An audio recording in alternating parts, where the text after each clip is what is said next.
Telangana assembly సమావేశాల్లో BRS నేత కేటీఆర్ మాట్లాడుతున్నారు. లైవ్ లో చూద్దాం. 40,000 కోట్లలో ఇది కూడా ప్రకటించారు. గోడీ ఇండియా కథ ఏంటంటే అధ్యక్ష మీరు తెలుసుకోండి, మంత్రి గారు వివరణ ఇచ్చినప్పుడు ఇవ్వచ్చు. గోడీ ఇండియా అనే కంపెనీ ఈరోజు వారి మొత్తం పేడప్ క్యాపిటలే 1,70,00,000. ఆ తర్వాత 31% షేర్లు 50 కోట్లకు విక్రయించారు. మరి మొత్తం ఈరోజు చూస్తే వాళ్ళ యాన్యువల్ రిపోర్ట్ చూస్తే అధ్యక్ష 27 లక్షల లాస్లో ఉంది ఆ కంపెనీ. 27 లక్షల లాస్లో ఉన్న కంపెనీ, 1.7 crore పేడప్ క్యాపిటల్ ఉన్న కంపెనీ 8,000 కోట్ల పెట్టుబడి పెడుతుందని చెప్పి మీరు ఒప్పందం కుదుర్చుకొని అది 40,000 కోట్లు అని చెప్పి ఉదరగొడితే ఇది ఏ రకంగా కరెక్టు? దయచేసి ఆలోచించండి. I'm not blaming the government. మీరు అప్పుడే కొత్తగా వచ్చారు, డిసెంబర్లో మీ గవర్నమెంట్ వచ్చింది, జనవరిలో దావోస్ పోయారు. You are misled by your officers. Kindly make sure this does not happen again. Another thing I would like to point out Sridhar Babu garu, ఏం జరిగిందంటే 22 April, I will send this to you sir, I will send this to you. 22 April 2022 April 22 JSW neo energy ఆ company 1,500, ఇది government of తెలంగాణలో ఆనాడు కేసీఆర్ గారు ముఖ్యమంత్రిగా ఉన్నారు. April 2022. I will share it with my friend Akbaruddin Owaisi Saab also. This is the report, this is a tweet. Absolutely, you shared your doubts. I'm glad I was able to, sir. JSW energy ఇది వాళ్ళ tweet sir, ఇది మనది కాదు, పత్రికలు కాదు, ఇంకెవరో కాదు. Jindal steel వాళ్ళు చేసిన ట్వీట్ ఇది.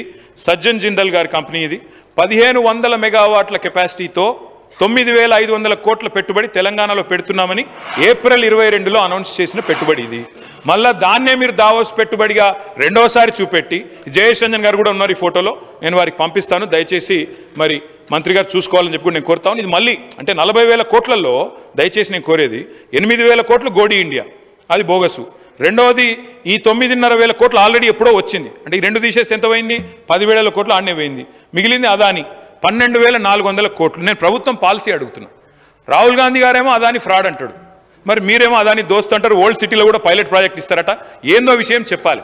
అదాని పెట్టుబడులను ఒక దిక్కు మీరే అంటున్నారు, మొత్తం బీజేపీకి పెట్టుబడి ఆయనే పెడతాడు. డబుల్ ఇంజన్ అంటే ప్రధాని అదాని అని ముఖ్యమంత్రి గారు మాట్లాడతారు. మళ్ళీ అదానికేమో రెడ్ కార్పెట్ వేసి వెల్కమ్ చెప్తున్నారు. ఇది ఎక్కడి నీతి, ఎక్కడి న్యాయం చెప్పాలా? వారే చెప్పాలా? ఏ రకంగా దీన్ని రాష్ట్ర ప్రజలు అర్థం చేసుకోవాలని చెప్పి కూడా నేను కోరుతా ఉన్నా. అధ్యక్ష, నేను ఇంకొక మాట కూడా కోరుతా ఉన్నా అధ్యక్ష.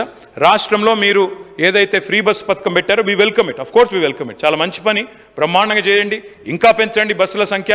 తప్పకుండా మహిళలు తిరగాల చక్కగా. అందులో ఇంకా బస్సుల సంఖ్య పెంచినట్టయితే కొట్లాటలు కూడా కావు. కానీ ఆటో డ్రైవర్లు 59 మంది ఆత్మహత్య చేసుకున్నారు. వాళ్ళ పేర్లు వివరాలతో సహా మీకు నేను లిస్టు పంపుతా ఉన్నా. ఈ ఆటో డ్రైవర్లకు మీరు మాట ఇచ్చారు, మీరు ఆటో డ్రైవర్లకు ఒక బోర్డు పెడతామని, నెలకు 1,000 రూపాయలు పెడతామని మీరు మాట ఇచ్చారు.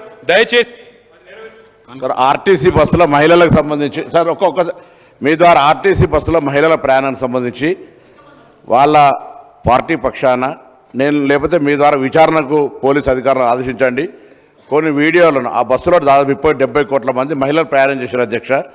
కొంత మహిళలు బస్సులు అటుగానే ఎల్లిపాయలు తీసుకొని పోతుర్రని, లేకపోతే అటుగా బ్రష్ చేసుకొని పోతున్నారు, పని లేక ఊరికేనే అటుగానే తిరుగుతారనే వీడియోలు వాళ్ళ పార్టీ లేదా వాళ్ళకు సంబంధించిన సోషల్ మీడియా ద్వారా వస్తామని వాటి మీద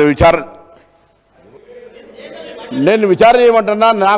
నాకు ఇప్పుడు హుజురాబాద్ నుంచి జమ్మిగుంట పోతుంటే బస్సులు అటుగానే ఎల్లిపాయలు తీసుకుంటూ పోతున్నాను వీడియోలో. నేను ఎవరు చేసినా వాళ్ళు చేయకపోతే ఊరికే దొంగ అంటే మీరెందుకు భుజాలు జరుపుకుంటా ఉన్నారు? నేను రవాణా శాఖ మంత్రిగా మా ప్రభుత్వము డిసెంబర్ 9 నుంచి ప్రవేశపెట్టిన మహిళల ఉచిత బస్సుకు సంబంధించి మొదటి నుంచి కూడా కండ్ల మంట జరుగుతూ ఉంది. స్కీమ్ సక్సెస్ అయిందని ఆటోల కార్మికుల పేరు మీద ఒక మాట తీస్తూ ఉన్నారు. మీకు బస్సుల్లో మహిళలు ప్రయాణం చేయడం ఇష్టమా లేదా?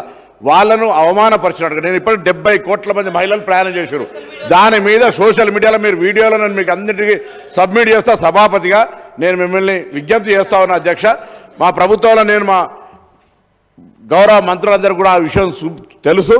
నేను అధికారులను కూడా ఈ వేదిక ద్వారా కోరుతా ఉన్నా, ఎవరెవరైతే మహిళలను అవమానపరిచే విధంగా సామూహికంగా బస్ ప్రయాణం చేసిన 70 కోట్ల మంది ఇది ఏం పనిలోకి ఎల్లిపాయలు తీసుకోవడానికో బ్రష్ చేసుకోవడానికో వాటికి ఎడిపోతున్నా అంటే అట్లా ప్రయాణం చేస్తున్నా అనే విధంగా అవహేళన వీడియోల మీద చర్యలు తీసుకోవాలి.